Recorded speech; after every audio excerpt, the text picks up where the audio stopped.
as Trump has taken office, as per many of his campaign promises, he is implementing a wide range of horrifically anti-trans policies that are just across the board, and many of which will straight up just result in people dying. Yes. Like, so first off, he issued an executive order on Wednesday, which is the day that we're actually recording, that basically bars trans women and girls from participating in sports on the K through 12 and college level. Now, look, at some point, I think that Michael and I should do a whole segment about trans people in sports. Mm-hmm.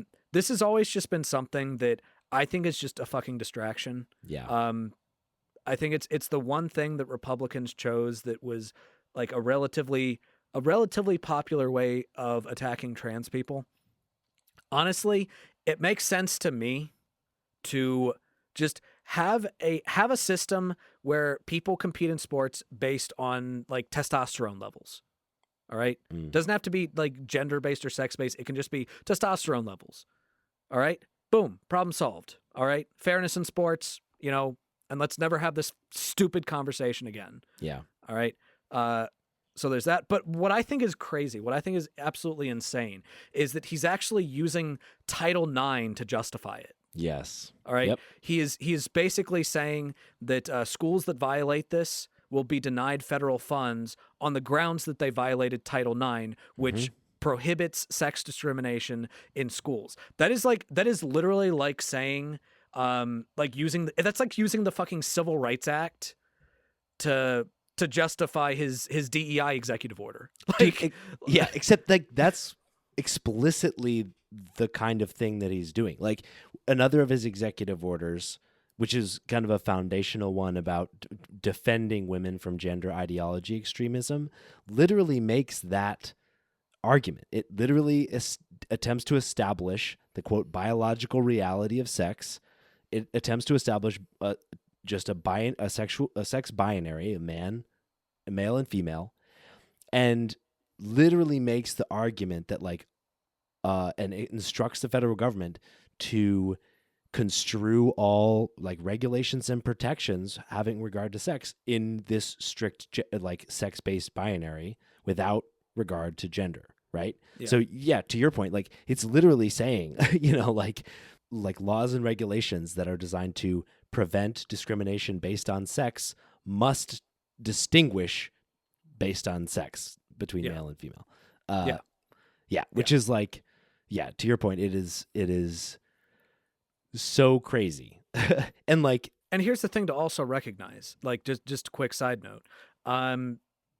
Even if we're not talking about trans people, even if we're not talking about, trying to separate the difference between sex and gender, to say that there are only two sexes is also scientifically inaccurate. It is scientifically absurd. 1.7% of people, of the population, have some type of intersex condition. Yes. 1.7. Now, yes. You might think, well, that doesn't sound like that much. Like 1.7% of the population, like that seems like a fairly small amount. But think about that in the context of how many people are in the United States. Sure. All right. To put that into perspective, approximately the same percentage of people have an intersex condition that have red hair. All right. Think about the number of people that you know with red hair. Odds are you probably know around that number of people with some type of intersex condition. Most of them happen on the chromosomal level. Some happen on the gonadotropic level. Some happen on the level regarding genitalia. Some are just like a mix of all of those. But 1.7% are basically just erased by this executive order. It's totally crazy. It's totally ascientific, to your point. It is just not true that there are two distinct, like perfectly distinct categories of sex, right? Yeah. And hilarious, like the science in this executive order is hilarious. I do want to mention the most hilarious fucking self-own. Let me read you a couple of sentences from this executive order, and I want to see if you can point out the crazy shit that is at play here. Okay. It is the policy of the United States to recognize two sexes, male and female. These sexes are not changeable and are grounded in fundamental and incontrovertible reality. Female means a person belonging at conception to the sex that produces the large reproductive cell. Male means a person belonging at conception to the sex that produces the small reproductive cell. So early on in conception,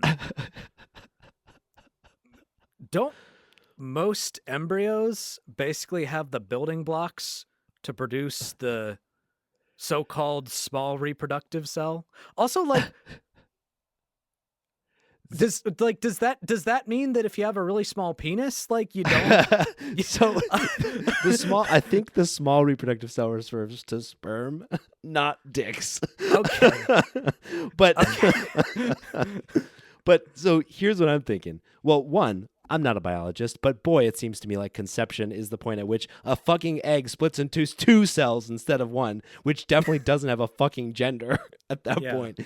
But two, even if you do have a gender at conception, we start out at during development, the things that form first are female reproductive organs that descend into male reproductive organs later on in the development process. We all develop ovaries that then become testes as we develop. So I guess this is just saying we're all girls. What's also hilarious is that the order says that the Secretary of Health and Human Services has 30 days to establish public guidance on the definition, essentially, of sex. Basically admitting that sex is complicated and answering their shit. Yeah, exactly. And so you need some time to figure out what the fuck is going on. It's like, it's totally insane. Yeah.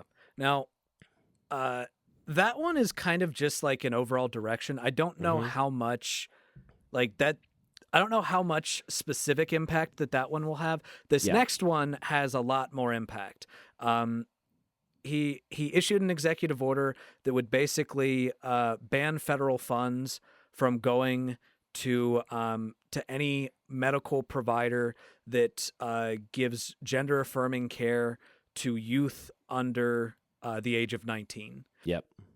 Oh, and on top of that, the order has also directed the U.S. Department of Health and Human Services to publish a review within the next 90 days of existing literature and best practices for promoting the health of children with gender dysmorphia. So basically what that means is that after that review happens, you can't trust a fucking thing you see in the U.S. Department of Health and Human Services, because there are actually articles that I'm about to cite from the Department of Health and Human Services, from people who do actual fucking science, from people who carry out actual studies that show the benefits of gender affirming care. Now, I know that we've talked about this before, but I just want to reiterate something. Yeah.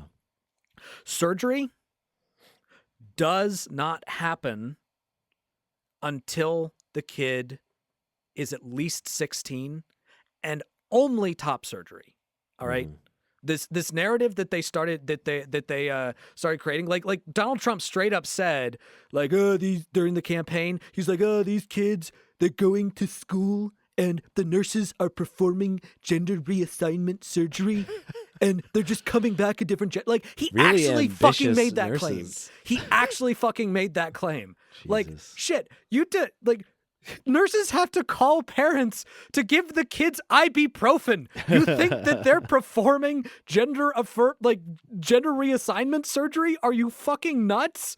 Crazy. Like, Jesus Christ. And again, that doesn't happen until they're at least 16. And this is after like a long process of therapy that has confirmed that this is the right path. Yeah. All right. The other things that you have access to are puberty blockers. Now, here's the thing about puberty blockers, and we have said this over and over again on this show. People lie about puberty blockers. People lie about what puberty blockers actually do. All right. According to the Mayo Clinic, puberty blockers do not cause permanent changes. Yeah. They do not cause permanent physical changes. All that they do is pause puberty. That is it. They just pause puberty. And in fact, puberty blockers are actually used on cis children as well, when they have, when they have early puberty. Like that is used as a treatment for early puberty. Yeah. We've been using this for a long time, and Yeah. nobody has ever been like, "Oh, it's going to permanently destroy their reproductive or like that's not what it does." All right? And the reason for that, the reason for the pause is to basically say, "Okay, we don't want to make any rash decisions about this, about this Mm-hmm. child with gender dysmorphia's identity right now. We want to make sure because we recognize that children might not always know exactly who they are, right? Mm-hmm. That's absolutely true. So we're just going to put a pause on puberty for now because we know because of studies that going through puberty for various different youth with gender dysmorphia can be straight up traumatizing. All right, it can be straight up traumatizing. And then the third option is hormone therapy. Now, Mm-hmm. hormone therapy can actually develop some more some more permanent aspects, but again, that happens later down the line after there has been years of therapy to determine which particular treatment avenue is the better avenue. Yeah. And the thing you all need to understand is that reducing access to gender affirming care means suicide. All right. According to the Trevor Project, in their 2024 survey, national survey of LGBT youth, 46% of transgender or non-binary young people in the last year alone seriously considered attempting suicide. Mm-hmm.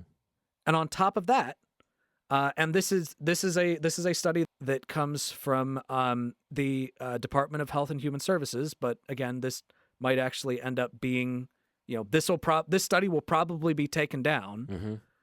Mm-hmm. When it comes to gender affirming treatment, all right, and this was a survey of adults, prior to receiving gender affirming treatment, 73.3% of the sample in this particular study reported a history of suicidal ideation, which dropped to 43.4% following gender affirming treatment. Mm-hmm. And here's the other one. Here's what I think is the most important number. 35.8% of that same sample reported a history of attempting suicide versus among those who actually got gender affirming care, like after they got gender affirming care, that number dropped to 9.4%. All right. We know that this saves lives. Yeah. But Trump doesn't give a shit about that.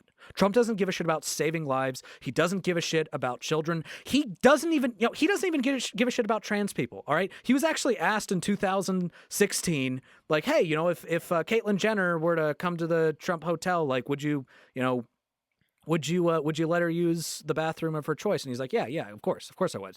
He doesn't care about this. This is just a campaign issue. This is just a virtue signal campaign issue that a bunch of far right assholes online has turned into their central message. All right, their central obsession, which is just hating trans people. He doesn't actually give a shit about that. He doesn't care about that. And the result is going to be trans children will die because of this. Yeah. Yes, they will. And even aside from the gender affirming care, he's even going further to undermine the respect and fair treatment of trans children, even in their schools. So another executive order he put out called "Ending Radical Indoctrination in K through 12 Schooling" specifically talks about ending federal funding or support for like indoctrination, he calls it, including gender ideology. And from his other executive orders, we know that gender included in gender ideology is simply like referring to someone by their preferred pronouns, preferred name, preferred gender in general, right? And then it goes on to say that it eliminates all federal funding sources and streams, including grants or contracts that directly or indirectly support or subsidize the instruction, advancement, or promotion of gender ideology or discriminatory equity ideology in schools. Yeah. Which means, subtext, if a school receives federal funding, as most public schools do, they cannot respect someone's gender identity and treat them like as they are, like identify, because And they risk losing their federal funding. that same Trevor Project survey that I mentioned earlier found that those who were in schools that were gender affirming had lower rates of attempting suicides. Yep. But Trump It is is doing just all he can fucking cruel. to make sure that doesn't happen. It is just cruel. It is just evil, sick, psychopathic. All right. There's no other way of describing it. And finally, he issued an executive order, once again, banning trans people from the military. Of course. Like people that serve our country. Yeah. He is banning them from the military. Yeah. He is banning that. He's banning people. He is banning people from the military, which is something that he was too like. Yeah. He never served in the military. Yeah. Because of that bullshit with bone spurs, and people that decide to make that decision to serve our country in the military are not given that option because of because of being trans. And the whole argument is basically, oh well, we'll have to pay for their care. Fucking fine. Yeah. All Totally. right. Fucking fine. These people served our country. All right. Yeah. That we one of the big things that we try to talk about in society is the problems with veterans committing suicide. Okay, we know that gender affirming care prevents suicide.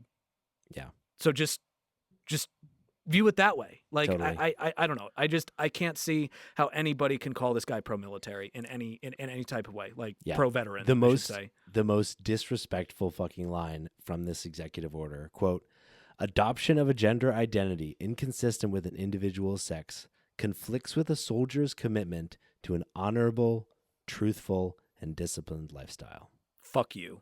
Absolutely Fuck fuck you. you. Like